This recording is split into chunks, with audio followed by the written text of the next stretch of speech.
Hello, hello. Good evening, good morning, wherever, whenever that you may be tuning in. This is Yonks with Solar EV, a project by Web3 Freedom Club, and this is now working group number 8 for our Hero X American-made challenges. And tonight we're going to be working on finalizing our submission for the American-made Solar Prize Round 7. This is the same project that we submitted for back in 2021 for Round 5. And I'm actually joined with Amy and Tyler. Good evening, everybody. And here's our agenda for tonight. And hopefully we're not going to go the full 2 hours here tonight. This is something that we found, like working on this type of a narrative and stuff like that works most effectively asynchronously offline.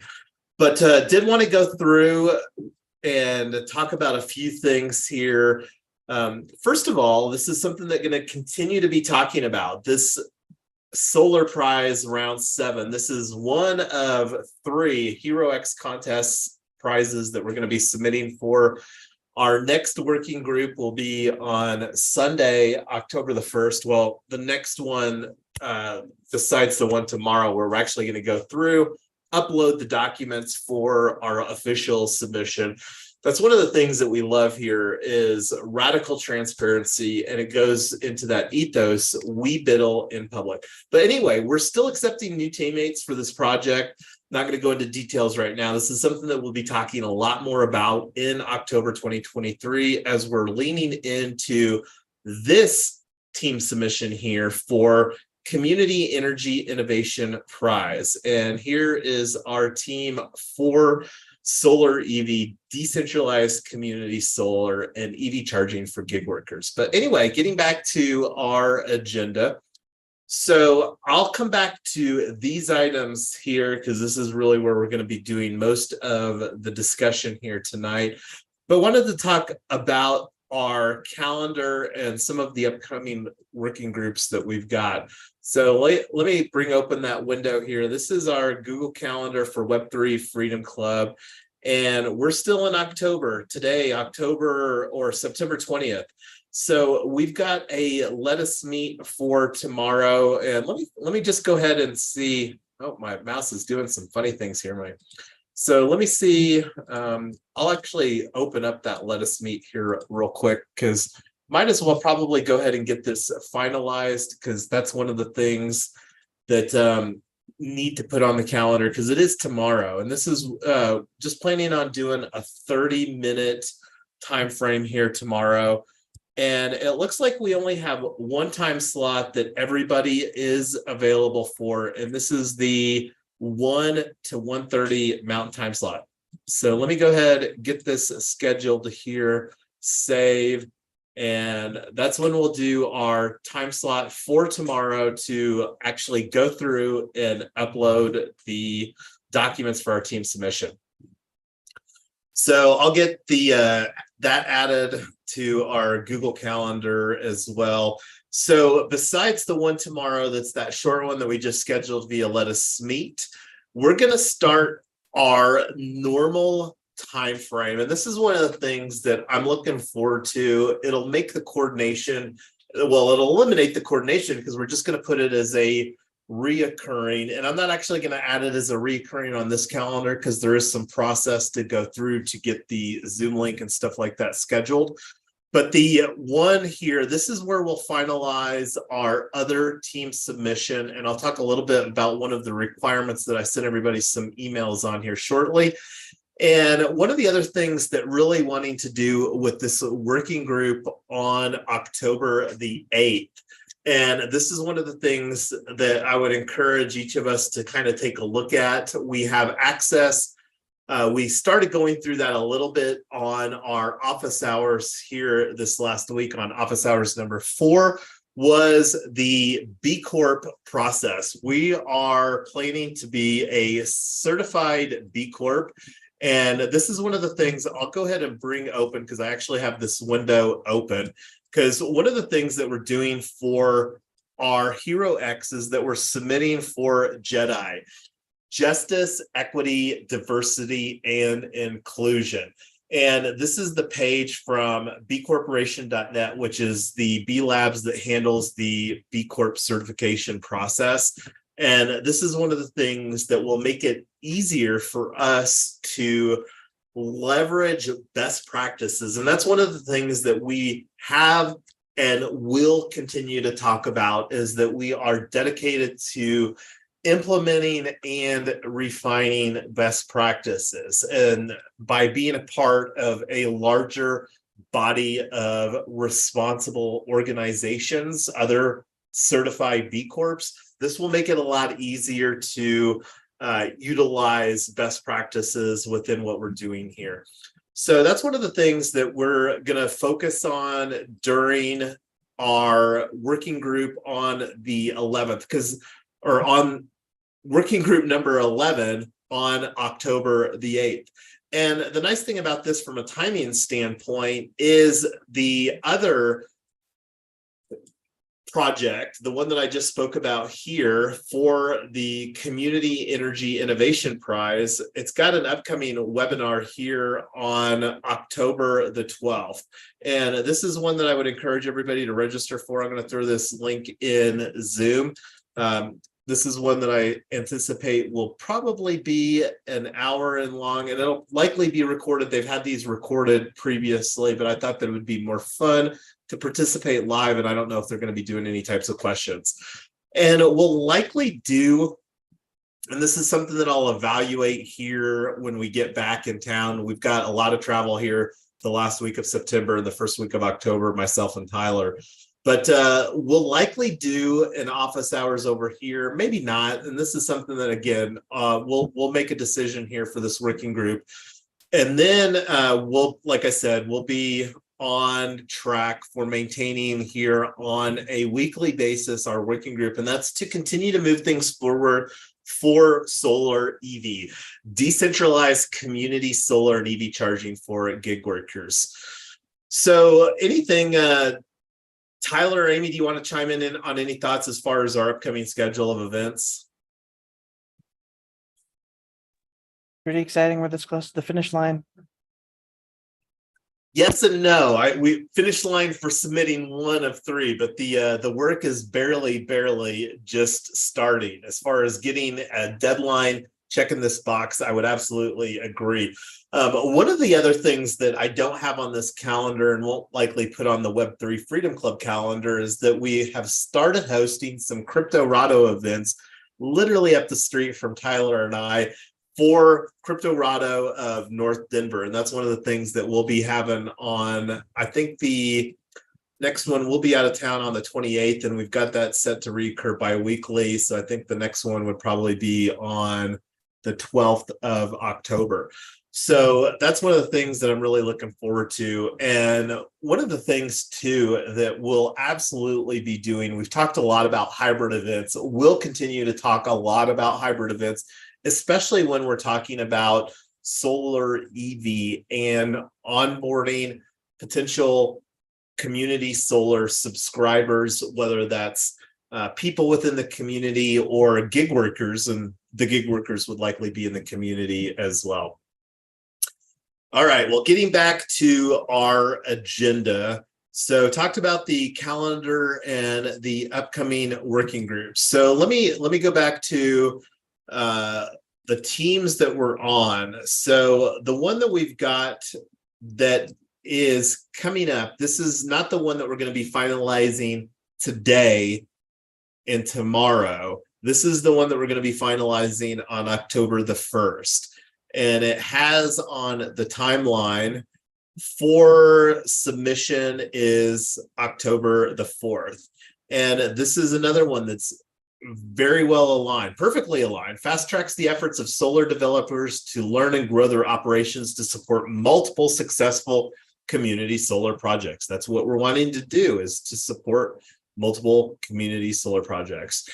So one of the things that I discovered here, and this is one of the things that now that we're clear, because when we started this working group conversations, and I can't even remember when our first one was, we had not decided that we were going to be submitting for this as well. And we weren't even focused on a community solar aspect. But that being said, that's where we're at now. And there is a requirement to complete this introduction to community solar course. And when I clicked on this link to register for the course, this is what the requirement, this is what I included in the email to everybody. So people that are, those of you on the Zoom and anybody on the team that's watching the replay, make sure that you go through and get this done. I just literally signed up for this myself today, so I don't have any expectations currently as far as the amount of effort to go through this. And one of the things too that I would really encourage everybody, going back to the resources, become familiar with the official rules. And then also there's, and I can't remember, I don't believe that I've watched the informational webinar. One of the things that I did start going through here today was the teaming database. And I'm not going to open this up in the window, but I did start sending out a couple emails to some people that may be a good fit and or a potential collaboration partner with on this, so that we can work on finding the right partners to make our project come to fruition. So, and I'm going to go real quick. We're looking here at the resources for Community Power Accelerator Round 2. I'm going to go real quick at the Community Energy Innovation and look at the resources for this one as well. So this is another one that I would encourage everybody to really become familiar with. And I'm not sure what the track template looks like. I'll take a look at that offline. But there's a lot of power connector resources here, and this is one of the things that we should be working to reach out. And these people are incentivized to help us, and that's one of the things that we really, at least from my perspective, didn't do a great job here for Solar Prize Round 7. And some of that just has to do with the pivot from quad co-op into solar EV and the community solar aspect. Do you, Amy or Tyler, want to chime in on any of the resources as far as stuff that you've looked at here for these particular contests?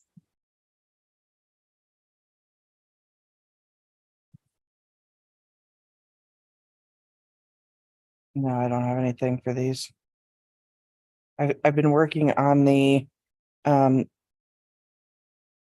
been working on filling everything out, but I don't have any feedback on these resources.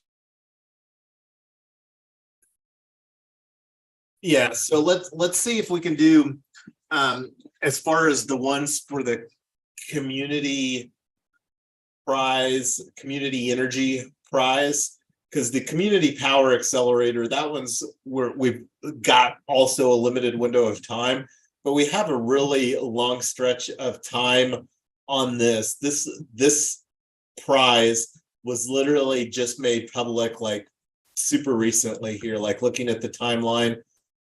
Date launched August 29th, so not even a month ago. So this is the one that will have the most opportunity. And there's probably, like, when you look at the teams for this as well, I think that there's substantially more teams here. And this is another thing that I would really encourage us to get better at, is going through here, because there may be some people that are wanting to do a project, and the opportunity to work with us and collaborate with us is a very real opportunity. So, and I don't know if there's any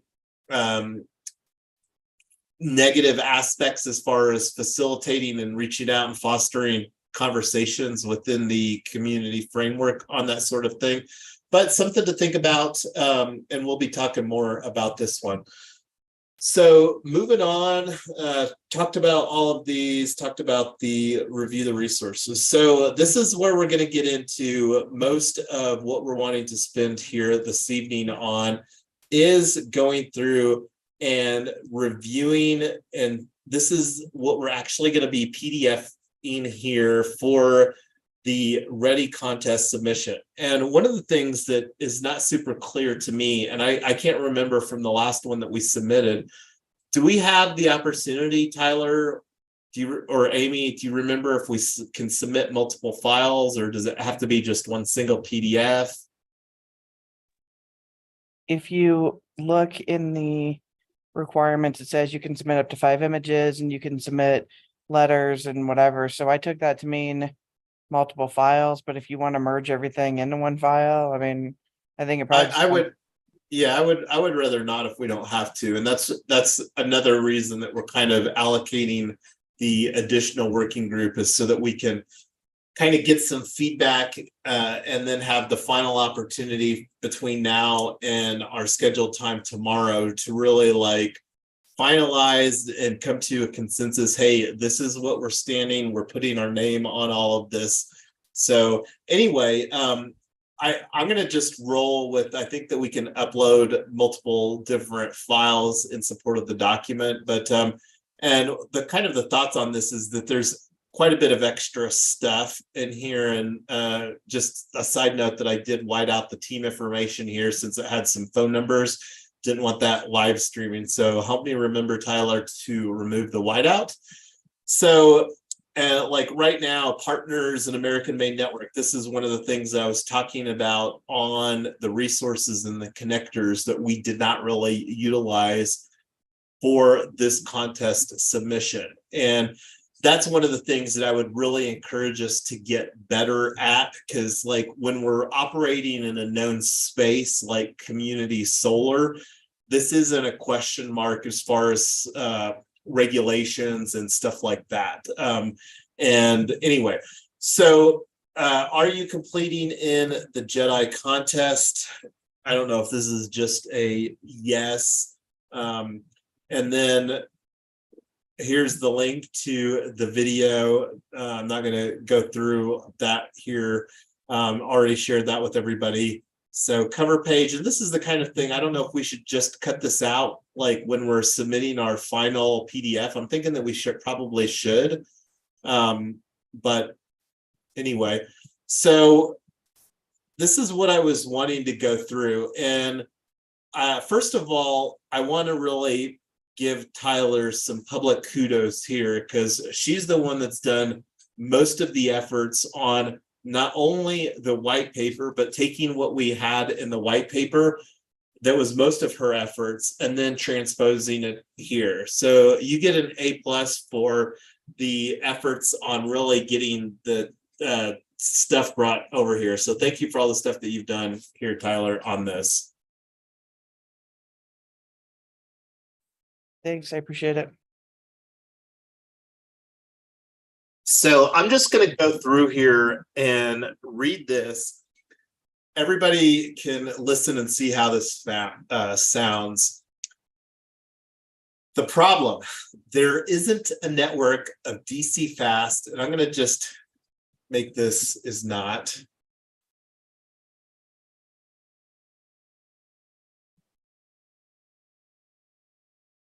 There is not a network of DC fast level 3 EV chargers that are renewable energy powered. Or should I just leave in the solar? Or make it solar powered?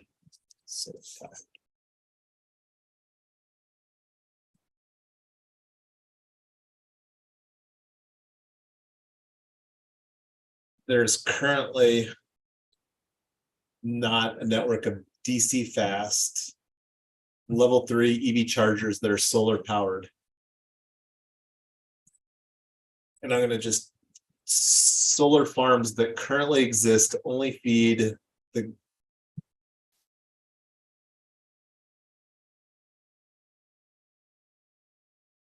solar farms that currently exist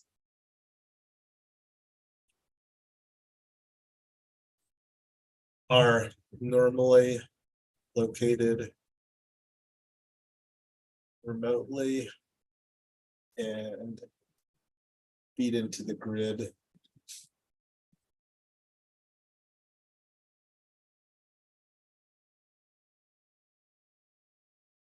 Offsite. I don't know if that's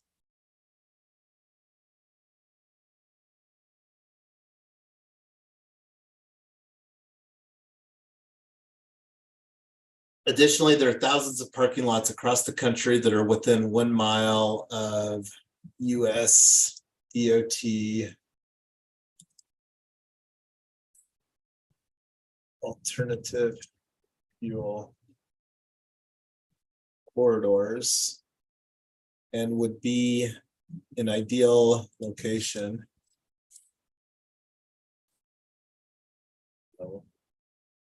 Location to install covered parking, to install canopy, to install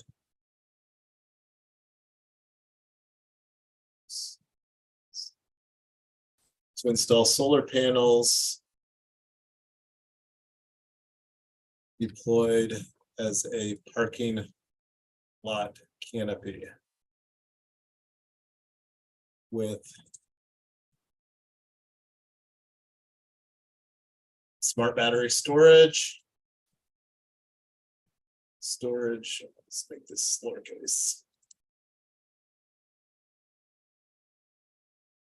And DC fast EV charger.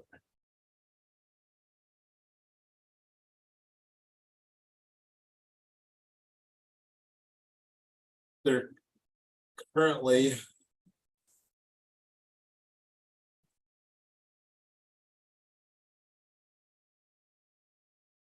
I don't know if we should include this because Electrify America does have a solar grid that's coming online that is it's a centralized solution. Well, the point of this was to say, yes, there are solar farms feeding the grid. Yes, there are chargers. Yes, there are these different places, but none of them involve battery packs. None of them power on site. And yeah. I think we don't have to mention the solar farms. We just have to emphasize that we power on site. So just That's take out too this wordy. line, Amy. That's too wordy already. Yeah.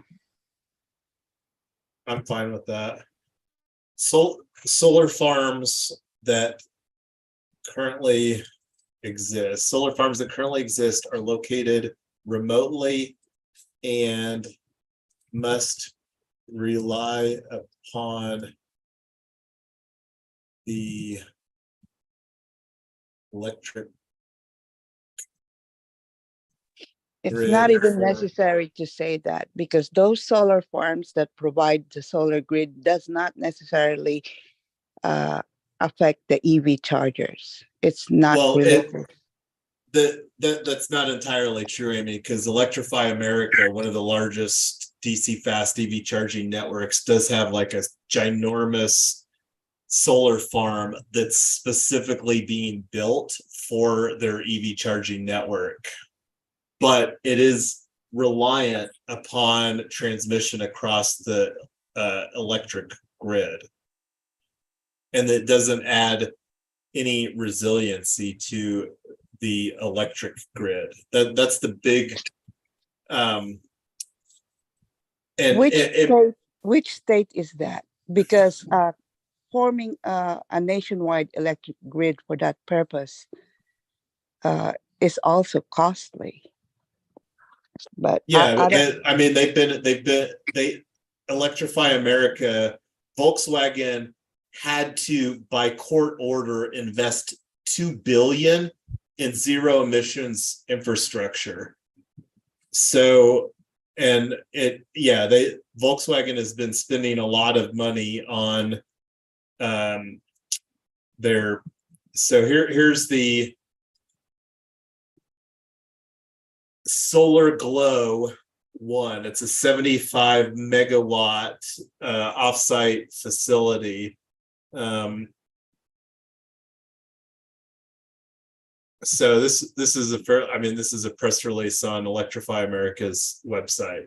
And the main thing is that it's still reliant upon transmission of the energy grid, and it doesn't add any resiliency. And I don't know if it's a normal solution that these network like Tesla and it's probably case by case, just depending on what the charging location is for Tesla.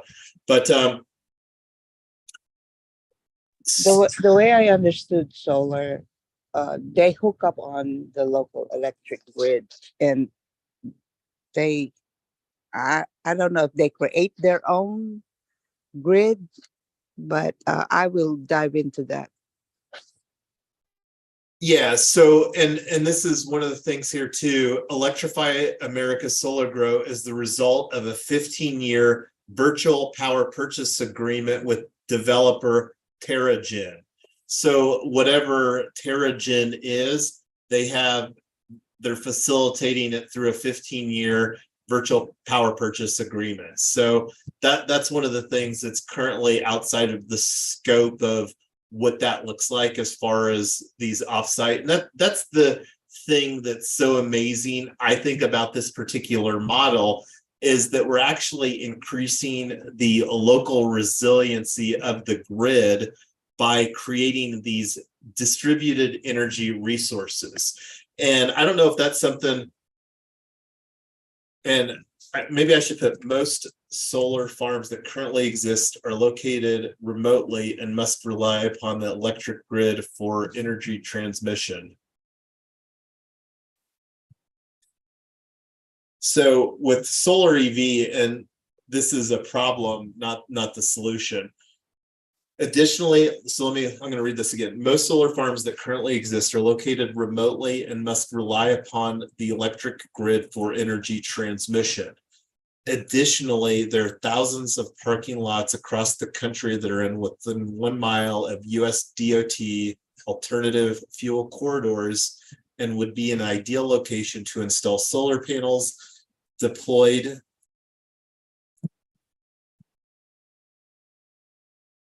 and I'm going to put in here, and would be an ideal location to install a distributed energy resource.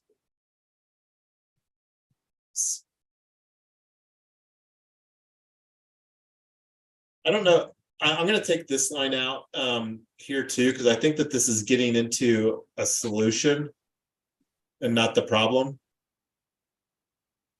Okay. Do we have this in the solution, Tyler? Yeah, there's references to it. It's in the next section, or you can just cut it and paste it in the question 2 as a placeholder. But I think it's in there. And this is one of the things too, that we have a 2,500 word limit, and I think it's wanting us to summarize it. Go ahead, Tyler. I copied all the answers that I wrote, and then your part in section 4, and it was only around 1,300 words, so we got plenty of room. Plenty of runway. Okay. So the supply of solar isn't physically generated.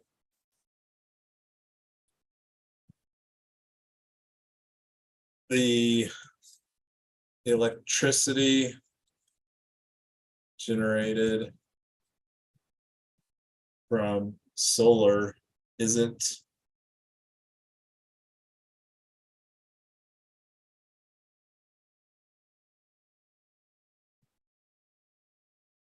the electricity from solar isn't generated and is not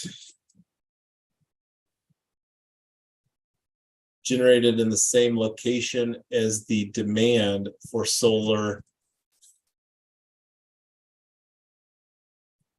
The electricity from solar farms is not generated in the same location as the demand for solar. Where the supply of most solar is single family homes, rooftop. rooftop solar businesses and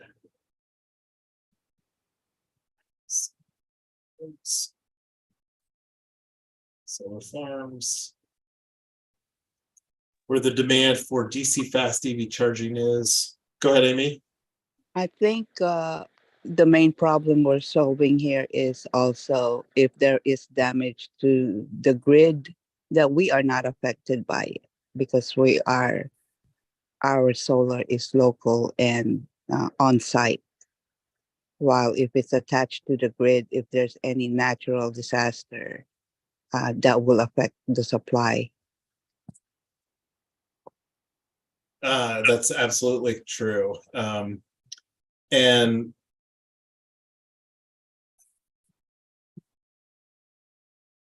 how should we put that in?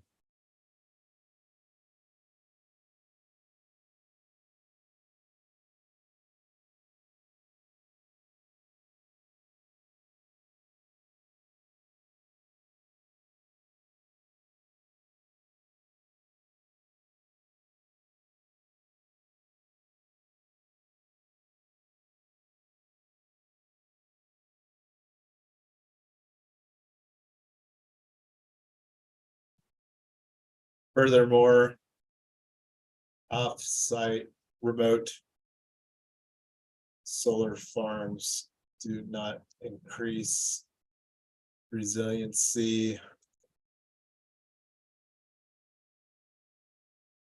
when outages occur. Increase grid resiliency. Does that suffice, you think, Amy?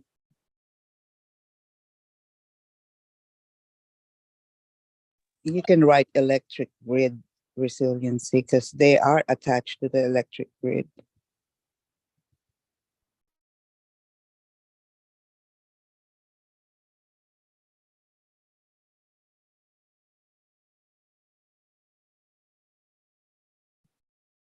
And you should say does not decrease, not increase.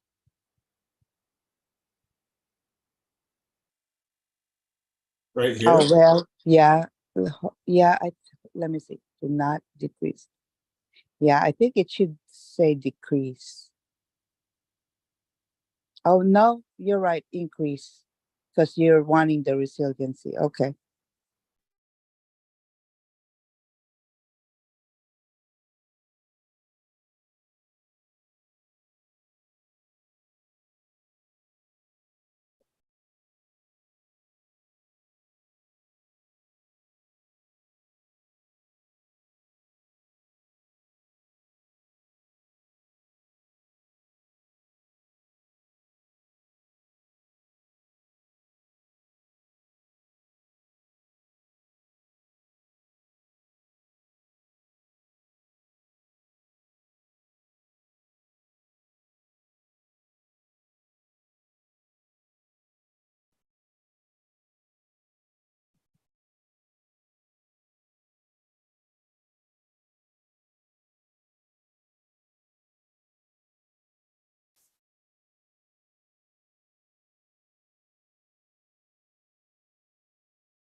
Do we need to include that paragraph that says most people who own a large enough home to generate, is that applicable in our parking lot project?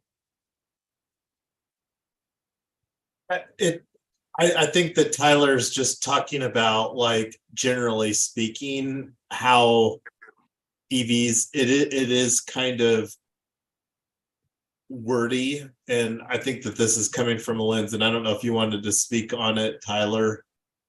We do, like she said, we have a lot of extra words available. We're not getting close to running out of words for our submission.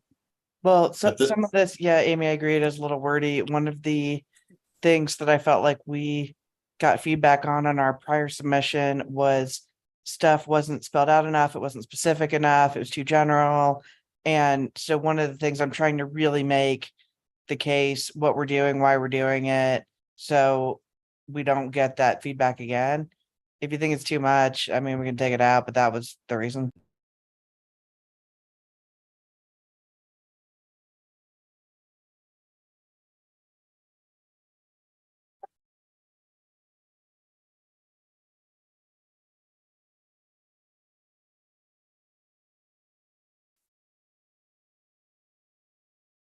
Is this one that we want to sleep on here?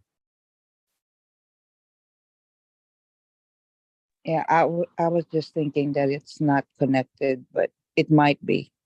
Who knows?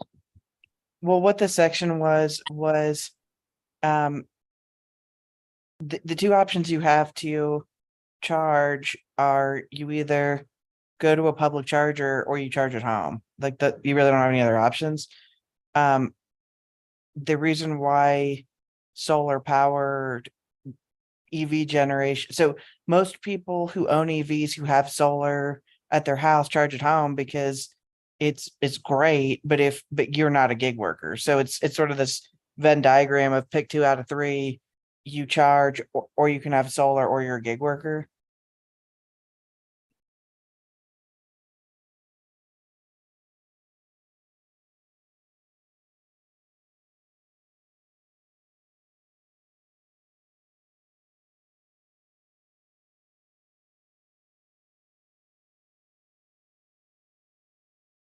Oh, okay.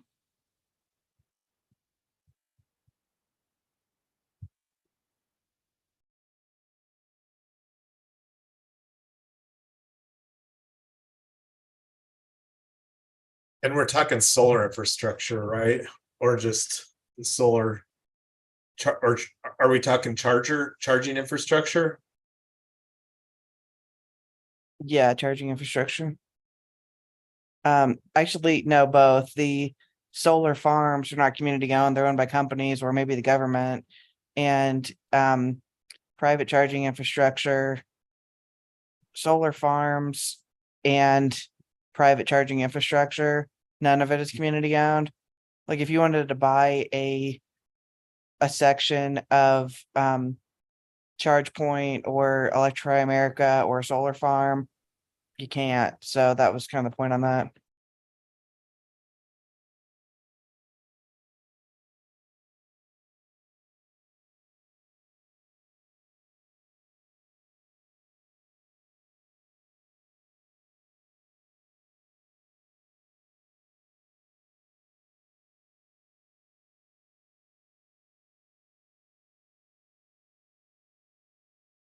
So this may be an opportunity here because I was just looking through suggested content that you provide, and I was just looking at this last line here. This may be a good opportunity to include my own personal story, you know, with the vast amount of driving that I've done across multiple metro areas, and put some of that in the cover letter. But it may be good to provide that here because like because it is evidence based, you know, it's based on personal experience, you know, because as a gig worker.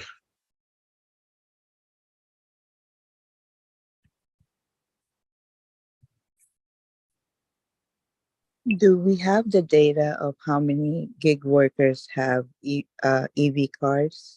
I mean, electric vehicle cars? No, and I think that that's the big opportunity here too, Amy, is that we're expecting, and I don't know if Tyler put that forward, but having a community-owned EV charging solution that's less expensive may influence the adoption. And then also, and this is one of the things that I didn't include, and Yeah, we don't have those statistics, and that would be something that I think that we should absolutely work on obtaining, not necessarily for our submission for October, but the one for February. And just to kind of like think out loud here, this is something that I have spoken about, and will continue to, because I think it's a great opportunity, is using a quiz. Like Tyler and I were joking about like the Excel energy bill quiz, because Excel is the incumbent energy company here in Colorado. Another quiz that we could potentially create is an EV quiz for gig workers. And the thing that, like, when it's not just the quiz, but that's one of the things that we could potentially invite people to a webinar, like, hey, guaranteed savings with, and that's one of the things I think that you can potentially get flagged for on Facebook. But the invite people to a webinar to talk about our community solar program that we're building here. But then also, just like you said, Amy, is collect some data. And I don't know if there's any solid data right now as far as how many drivers. I do know for a fact that Denver, and I don't know what the top markets that Uber and Lyft and Hertz are deploying Tesla rental vehicles to drivers, but there are a large amount of Tesla vehicles on the road that are rented by drivers here for $400 a week. So anyway, yeah, getting some more data. And the thing is we're not gonna get the data. All that we can do is work with what we've got, and then potentially get more refinement for our next submission, and then even more refinement for the one after that. So I was looking at this paragraph here, and this seems to be more of a solution too, but I'll see how this flows here. Our model is immediately viable and can be implemented as fast as we can get the construction done, get the funding and construction. We have identified several strategic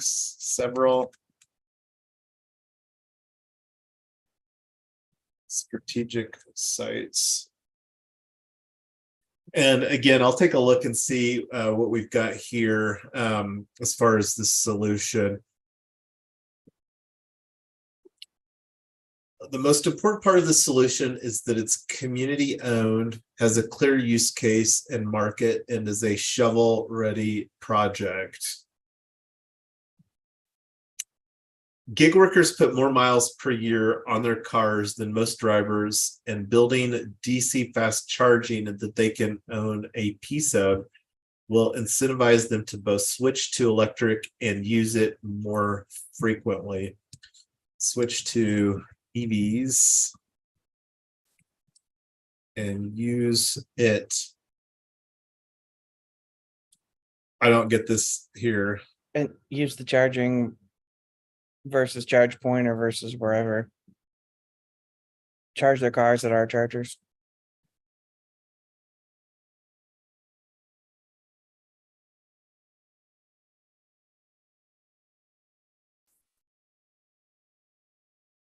And it use these chargers more frequently.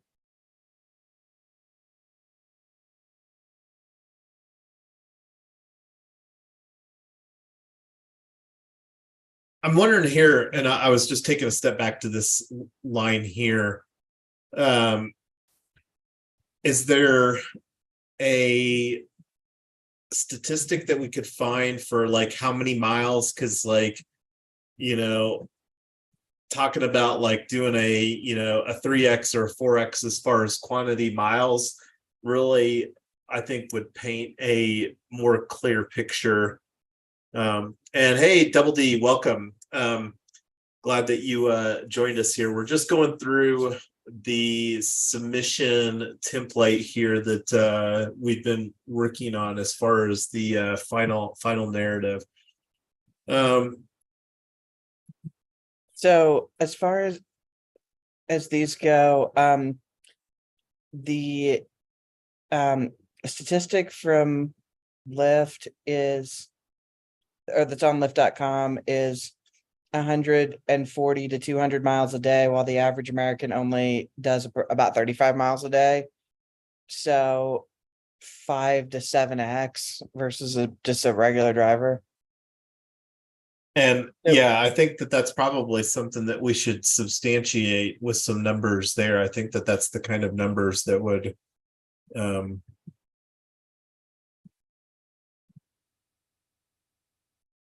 and I don't so going to this next paragraph, Uber and Lyft are both Uber, Lyft, and Hertz are all acquiring EVs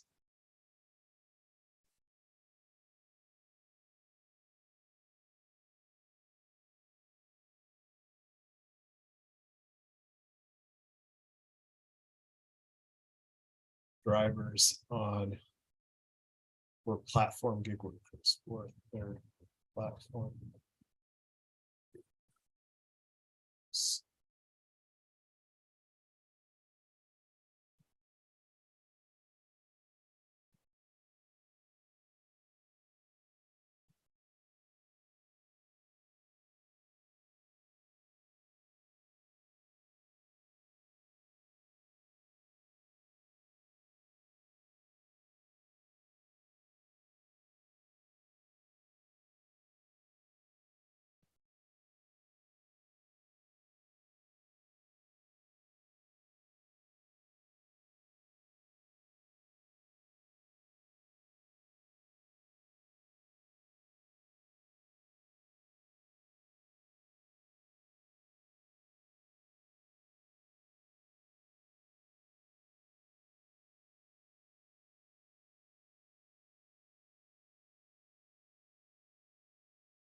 I don't even know if we need this line. I don't know if it necessarily adds anything to the community solar or the EV charging aspect. Yeah, I just wanted to put in there that the demand for solar, or excuse me, the demand for EV is going to continue to grow. Uber has about 5% of all miles total driven in EVs in the US, but in London it's like 20%. So just this whole idea that gig workers in general are driving at least 5 times more miles than regular drivers. And the industry is pushing them toward EVs, which means that number is just going to go way up. So if you don't think it's important, I can take it out, but that's why it's in there. The other part of this is we're trying to make the case that gig workers are underserved, and this is another way that they're underserved. And yeah. True, but I don't know. I mean, we've got a whole separate submission, a 500-page submission for the Jedi on how gig workers are underserved.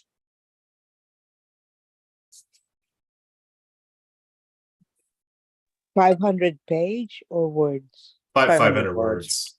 I was like, okay, that's a book. Yeah, that's like more. That's a book and a half. Yeah, I'm gonna just take this out. I'm not jiving with this. I love the sentiment, but maybe we could write that 500-page book here on the live stream. Do an all-nighter. No.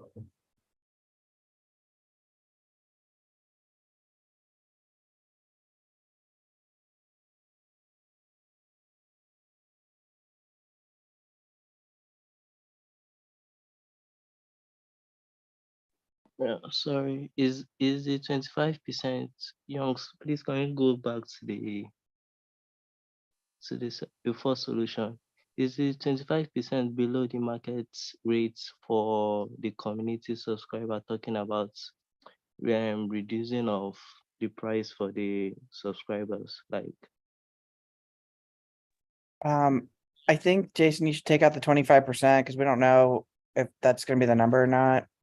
It's just what we'll provide a below market rate. No, that is, I think, something that we can absolutely provide, Tyler. Okay. So the thing is that there's normally a pretty substantial premium, and just to like provide some cost dynamics, like for us to charge most of the time here at the house, it's only 10 cents a kilowatt. But during peak time at DC Fast, it's 40 cents. So four times the cost. So like Tyler, what we're talking about here, instead of being like 40 cents, we would be 30 cents. I think having the percentage changing over time will be good, based on maybe the 25% might be a way of marketing for the first time, just for the first time. Then over time it might reduce, or you know. I'm not following what you're talking about reducing over time. I'm talking about the percentage. Like when Tyler said it might reduce over time, or we don't know yet if it's going to be 25% for the community subscribers.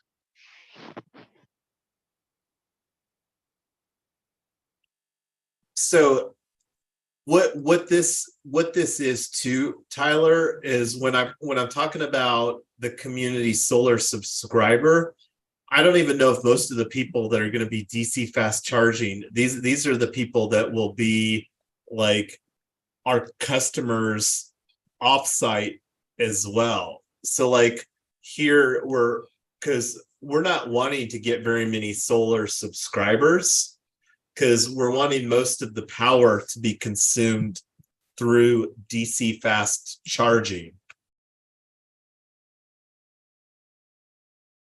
But yeah, this is absolutely the target price for the reduction, because most DC fast charging is like 2x more than normal power anyway. Oh, okay. And this is the thing about this, is that like this narrative isn't locking us into like we're not committed contractually with anything within this narrative. This is absolutely our target, and that's one of the things that I was wanting to put in our one pager, and I didn't get any chance or work on the one pager between our last office hours in the working group. That's something that's going to work on tonight. But I mean, we can take this out if anybody is opposed to it, but I really think that If you wanted, I mean, if you think it's really important to leave it in there, just, yeah, I mean, whatever you want. and it's the thing that's, I mean, it's a pretty varying market rate too. It's not even like a flat market rate, and it's pretty shocking how much that just even with Tesla superchargers, it can vary a lot across the metro area. And I don't know if there's just that much variation with what Tesla has negotiated with Excel. It has to be, because most of these superchargers that I've been charging at are powered by Excel. So it just must be that whenever Tesla brought on that supercharger, that they negotiated those particular rates when they did. So anyway, so this is the solution. Fill in the tech specs. Was this something that you added, Tyler, or why is this? Because if you scroll up a little bit to the the evaluation criteria, it says put them in there. Describe your innovation as much detail as possible. Your unique value proposition, proof of concept, sufficient technical detail. Solution represents based on valid technical foundations. So I don't know how you want to interpret that, but that was more of a placeholder of how we're going to answer that question.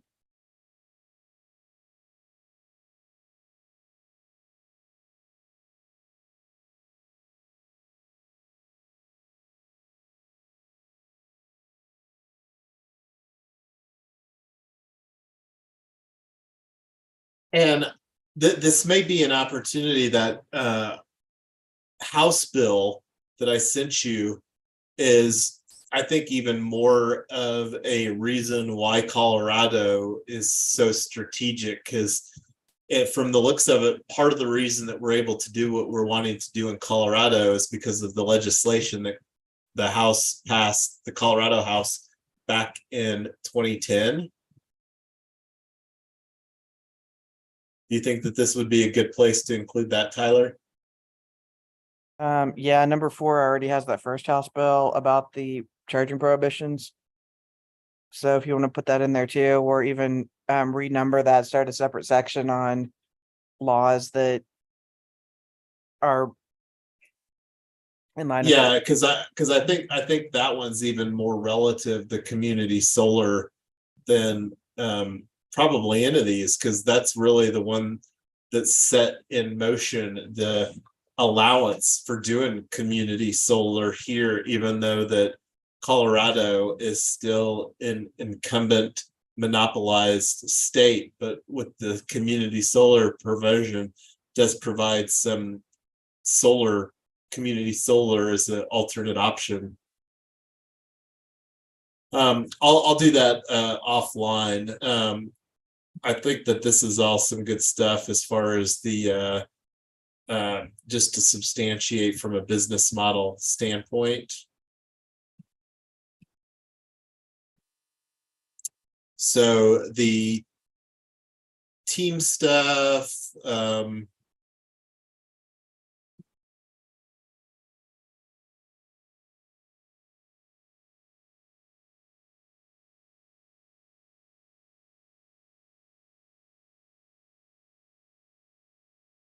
it's just looking at the advisors and partners,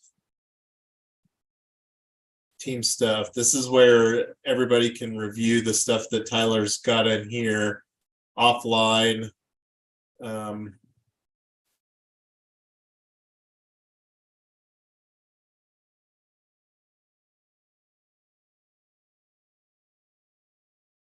So this was some details that I put in here for the roadmap, the plan. So I'm going to just go through these points here. We already talked about this, the Community Power Accelerator team submission for October the 4th. This is talked about the working group for becoming a certified B Corp. Here's the date to finalize the application to become a pending B Corp. This is a date to finalize our community solar power purchase agreements. And this is something that we should be able to get some templates for. I think the biggest differentiator with what we're doing is that our power purchase agreement needs to be structured that the power priority goes to the EV charger, and that's where we're going to be getting the most for. And it'll be interesting to see like how that we can use, because I think most of the time people are normally using power purchase agreements to capitalize and fund their project. And this will be interesting to see, because one of the other things about our project is doing our regulation. But anyway, you've got the most experience, and this is also where I wrote in some of these other cost components, because this is one of the things that really expecting that we can deliver without a problem. This is a 90% cost component for normal business and residential customers. And then this is where we can really drive the JEDI component with the LMI, low moderate income residential customers, and they will receive power on their power purchase agreement at 80% cost. So do you wanted to chime in on any of this, Amy? That you've got, I think, the most experience on the team with PPAs. So are you saying that each of the members will have to sign a PPA? Is that the goal? Only a residence or a business. The third Okay. person, gig workers, we're not expecting gig workers to sign any power purchase agreement for the parking lot model. And that's all that we're putting into scope here. Now, when we talk about, and not for solar price round 7 for sure, probably not for community power accelerator round 2, but community energy innovation, by then I'm really expecting that we could have brought in potentially our single family house into scope, because there's a good mix. And go ahead, Amy, I see you've got your mic open still. No, go ahead. Okay, I was cool. gonna turn it off. Fair enough. So yeah, for not expecting to do any power purchase agreement for the gig workers at a parking lot scenario. So I'm really hoping that we can finalize. This is like probably the most important milestone in the entire thing, is really getting a letter of commitment from a parking lot to build this out. And this is one of the things, I don't know if this is a realistic aspect or not. And I don't know if any of these other things really hinge on the success like this one. I think that we can start onboarding our subscribers, because we need to have 10 subscribers here with a PPA to kick off the where is it at here? And I don't even know if I've got it on here. Oh, right here. Yeah, this one. Submit solar EV. So Excel has a requirement that we need to have 10 subscribers. So this is an important milestone that can drive this. And this is kind of a window. They only have, and let me just go ahead and open this up in another tab here real quick.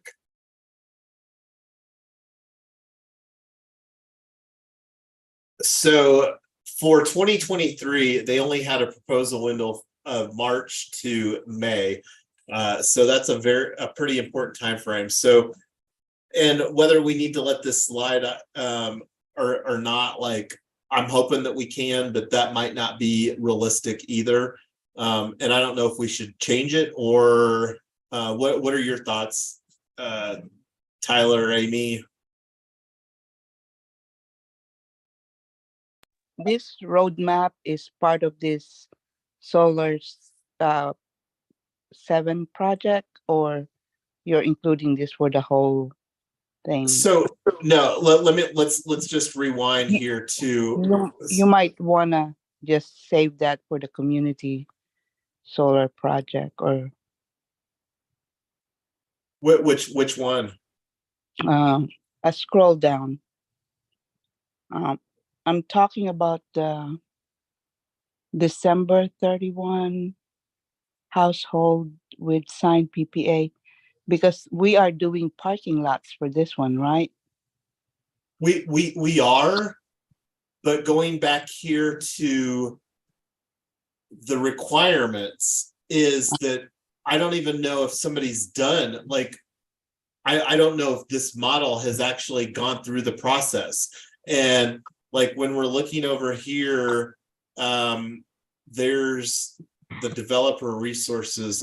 I'm not sure where it's at, but there's we have to have 10 customers to kind of start this process.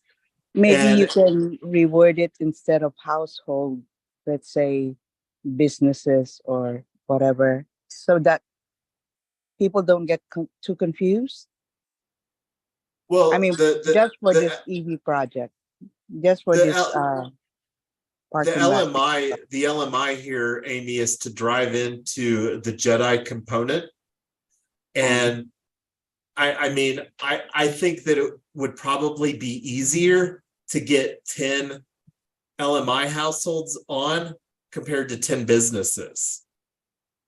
And like my expectation is like when you're talking about power requirements, 10 LMI households will have substantially less energy requirements than 10 businesses, because I'm really expecting most of the energy in this equation to go towards the EV charging. And until we get these online and like churning out, I don't know if we're going to get any type of numbers, because at the end of the day, I don't even know how many, I don't know if there's any strong enough business cases where people have battery storage where they're doing DC fast charging. So, but I mean, and the thing about this, again, I think that this is a very reasonable number. And I think that like, and I don't know what the process will look like as far as getting the PPAs signed with these households. I don't have enough experience as far as the paperwork and stuff like that required. But 10 doesn't sound like very many to me. That's why I asked you if the PPA was going to be signed by the user, because they're the one actually in the parking lot scenario. They're the ones actually who's going to pay for the solar, not unless there is a shared revenue with the owners of the the building that you are going to create the solar EV charging mechanism. We are kind of like in a different scenario. That's why I'm trying to I understand that, but this 10 is a requirement for this community solar program with Excel Energy. Okay. So we need 10 PPAs so in order to start this process with Excel. Okay.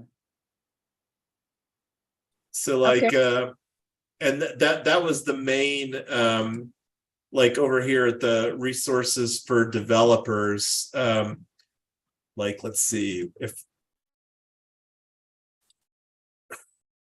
right here, have at least 10 subscribers was a requirement for, it's one of the bullet points here. And I would rather have the 10 subscribers or the 10, because the probability will probably be generating extra energy, especially with the fact that we can store energy in the battery. And again, I don't know if there's enough scenarios of this. Now, the goal would be to, sell more energy, because that's the great thing about like having this model is that we can pull energy from the grid to fill up our battery, and we get to charge more. Even when we're charging 25% less than the market rate, that's still at a premium of what we're going to be getting the energy from the grid for. So, and those numbers will become a lot more apparent and clear when we get further through the process, as far as really like throwing in some hypotheticals in like a financial modeling. So yeah, the 1080 was the underlying requirement for this milestone here with the incumbent energy company. So the other major milestone, submitting the solar, and I think that this is actually February the 2nd. And I don't know if that makes that big of a difference. And this was another date here. It might not be, but I'll take a look. So the other major milestone in February is we've still got our security token offering shortlisted for this, because really the goal while we're finalizing our project submission here is that we're also in tandem creating all the collateral for doing our regulation crowdfunding offering. And then here in March, I already talked about this, where we have to go through the process of with Excel, the incumbent energy, to become a community solar. And then the next one put was the ribbon cutting ceremony, and then put shortlist in the next 3 states, and then doing a security token offering about the same time in 2025.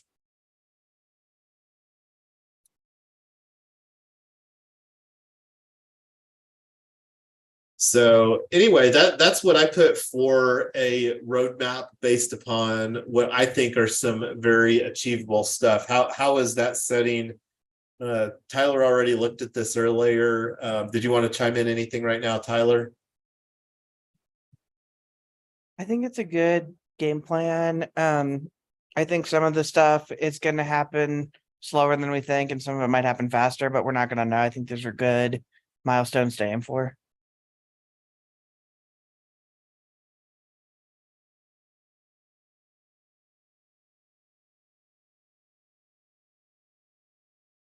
How are you feeling with these dates, with this roadmap here, Amy?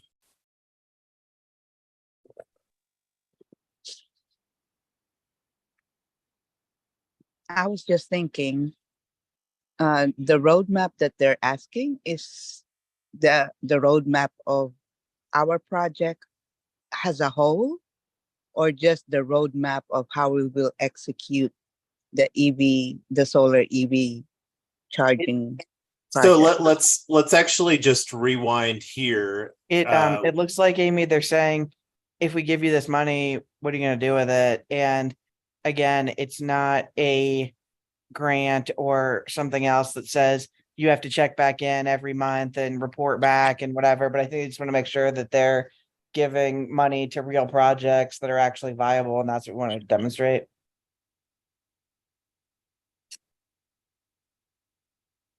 Yeah, and just to go back here, as far as like the suggested content you provide in the evaluation criteria, let me make this a little bit smaller so we get it all on the same screen here.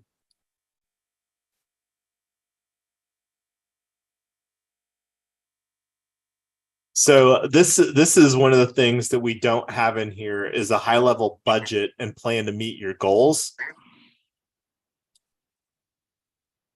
And I don't know how much that I can really put some, besides just a big swag, on some stuff, because like one of the components that I don't really know for is this goal right here of what the regulation crowdfunding offering will be. And that's one of the things that like we haven't had those conversations yet. So I don't know how much that we could put together a very, very good budget. We did put in, I think, a plan to meet the goals. And this is, again, going back, and we already talked about leveraging program resources. This is something that we need to get better at. And, you know, the better that we can get at leveraging the resources, hopefully it will actually help to make the plan go forward. But there's a lot of stuff that we can do, especially between now and February, as far as getting letters of support and commitment from key stakeholders.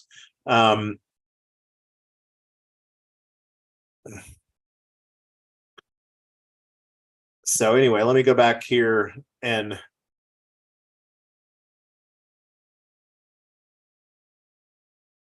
leave it on this.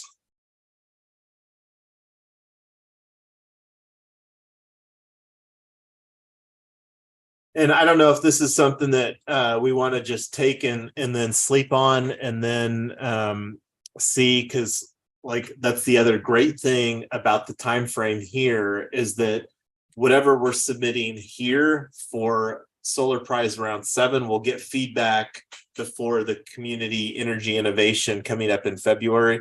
The same with the Community Power Accelerator. is that we'll be able to get feedback from the submission on that prior to our community energy innovation submission in February.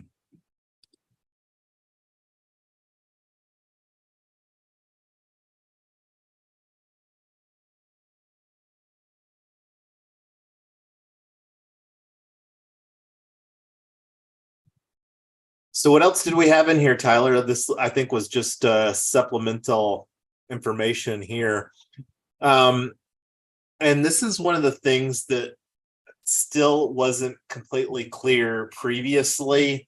And I think that this is probably more geared towards the manufacturing stuff, the technical assistance request. Yeah, I think it was too, because a lot of the stuff they were referencing were what resources do you need from the National Renewable Energy Lab, and if you're building photovoltaics and you're building, you're building a new form of solar panels and stuff like that. I think that's the teams that this thing's aimed at, I'm guessing.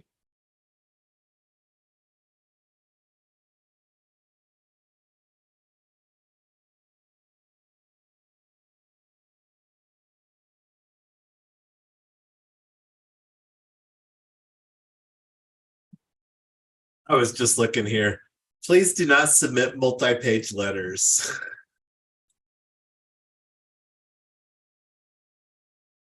All right. Well, it's getting late here. I don't know if we really need to talk about anything else. One thing that we did get, by the way, Double D, we did get the time frame scheduled for the Let Us Meet, and let me just go back here real quick for tomorrow, and it's at 1:30 Mountain Time, 3:30, or no, 1 Mountain, 3 Eastern.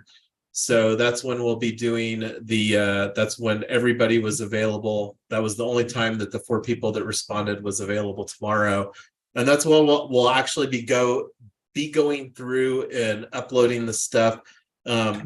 Anything that you've got or people that's got, feel free to edit this offline here. Is there anything else that we wanted to talk about here tonight before we bring this to a wrap, Amy or Tyler or Double D?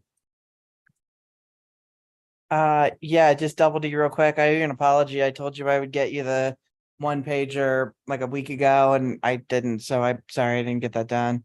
The Jason, if you still want to map out what you want on the 1-pager or that PowerPoint slide, however you want to do that, Double D can design it. Yeah, I guess I can go over here and talk about it. I didn't get anything created on it. I think it's this one right here.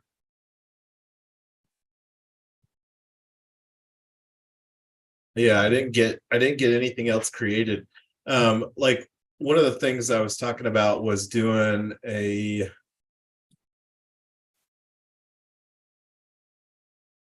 and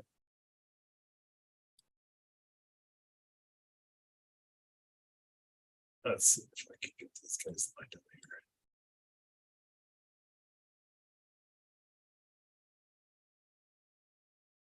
here. It's like, let's see. This is another box.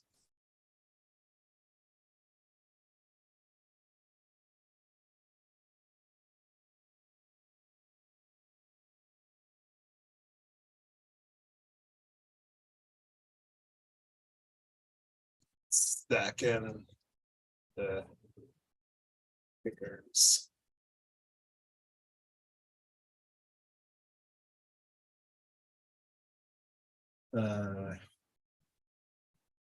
Guaranteed.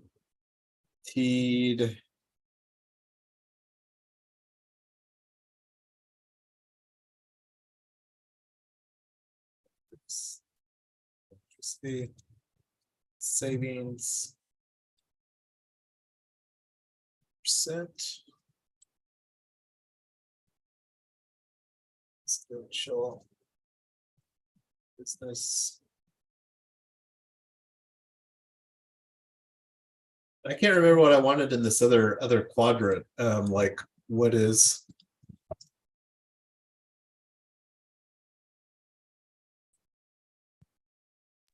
why a co-op or why gig workers or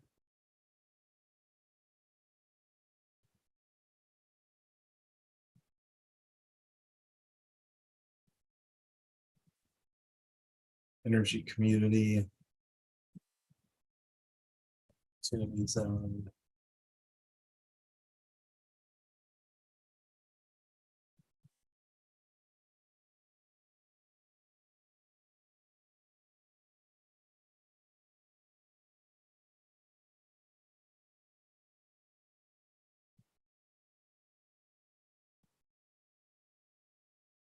I mean, to me, this tells more than this as far as the stuff.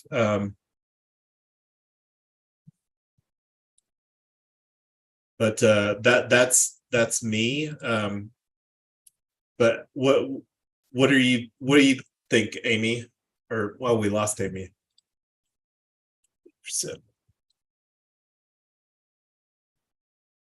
well, you were talking about 25% before. Where did the 10 and 20% go?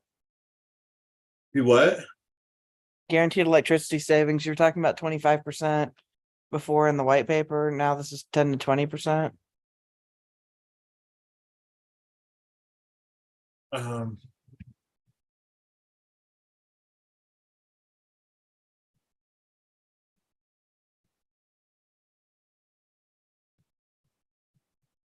How's that?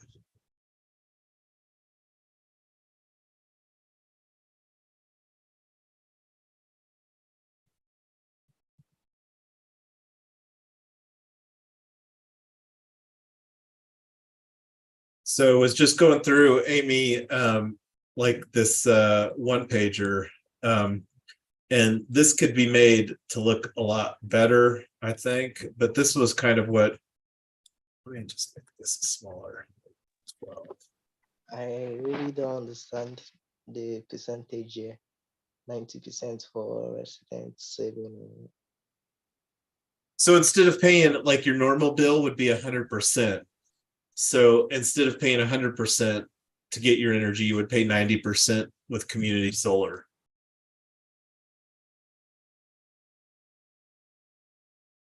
Does that make sense? Yeah.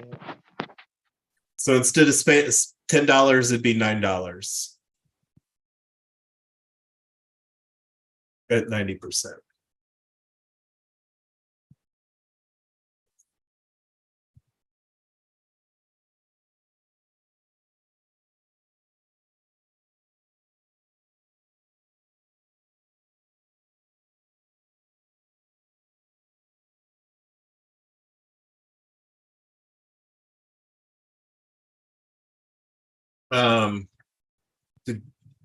Did we want to do gig workers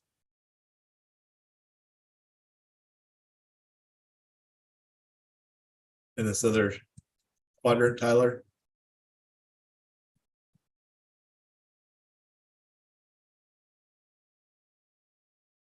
Do you have your mute button on? Oh yeah, sorry. Think about gig workers or I think I heard you talking upstairs, and I saw you have your mute on. So anyway, go ahead, Tyler. that's fabulous.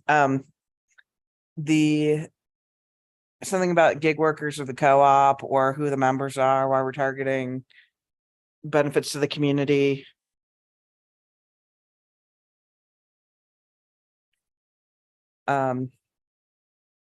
The kickers, I think, is kind of the wrong word. I'd put the other aligned incentives or something like that. I don't know.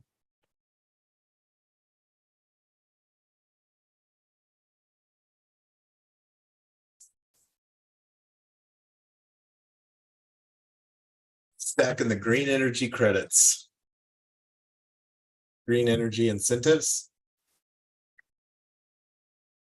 Yeah.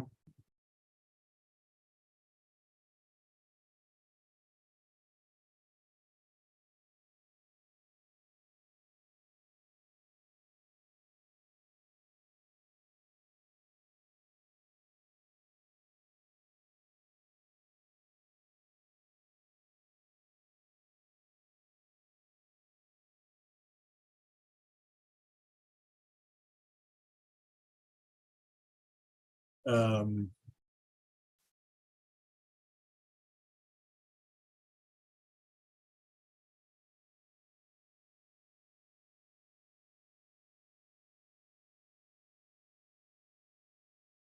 and we were talking gig workers here.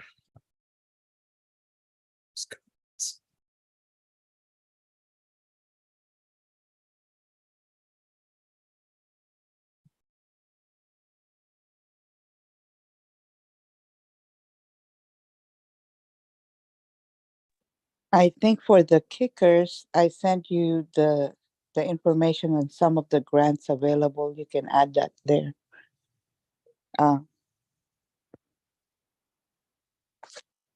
So the main thing here, Amy, wanting to find out, do you like this format of a one pager better than this one?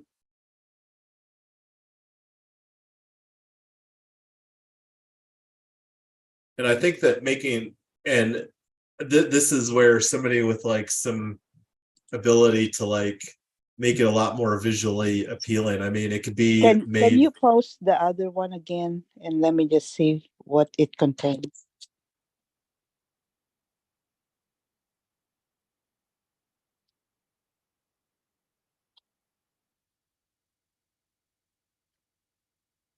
And I think that this was kind of similar to the one that we used before, wasn't it, Tyler?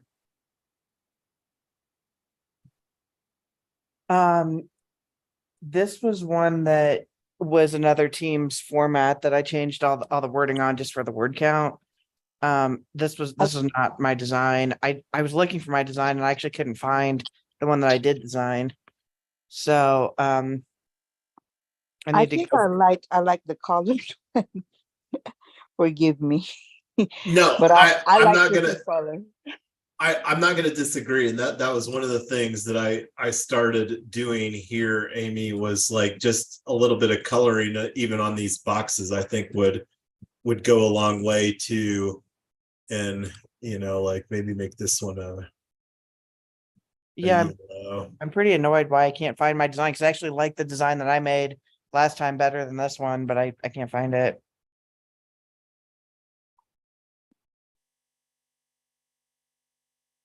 And a lot could be done to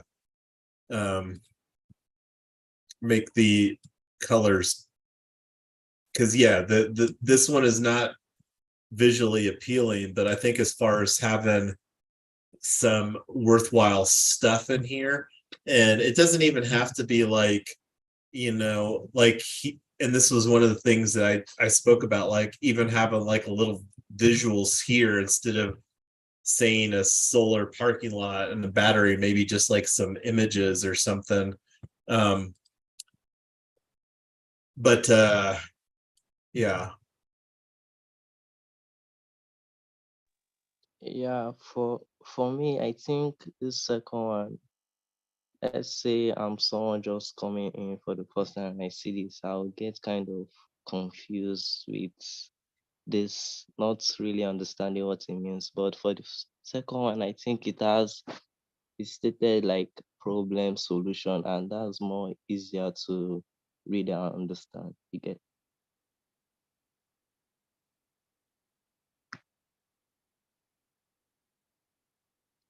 Am I Yeah, right? because this would be the what, this would be the how, this would be the who, and this would be like, so but anyway, I'm running out of gas here tonight, and we've got this is something that I'm gonna continue to work on, and if some other people want to work on this between now and tomorrow afternoon, we've got most of the stuff in here, and this is something that, like, it doesn't have to be perfect. It's just basically, what conveying what we're creating, and like I think the biggest thing is because the lens that they're looking for, and I think that this is more geared for like a manufacturing track, because like they're talking about a 3 to 5 year commercial viability, and we're talking about doing a security token offering here in February, less than 6 months from now. So we're wanting to be commercially viable in less than a year, and we're wanting to raise capital in less than 6 months. So, and that's something that I feel really confident with the team that we have, and then the opportunity to bring in some more people into the team between now and then. So looking forward to building. Does anybody want to chime in some final thoughts here before we bring it for a close tonight on tonight's working group? Thanks for all your hard work, Jason. Good night. Good night. Can I get Sorry. access to the slide? What's What's that, Double D? I said, can I get access to this? So you should have. I'll make sure that it's saved in the right place, and everybody should have access. I'll send out some links, but go ahead, Tyler. Double D, check in your Google Drive under shared with me, and there should be a folder that says This right here, Solar Yeah. Prize Round 7. yeah, you should have that folder, and just look for the PowerPoint file. All of our files, all of our team files are in that folder. You should be on the share on that. Okay. I don't see the Oh one yeah, pager. move the PowerPoint into that folder.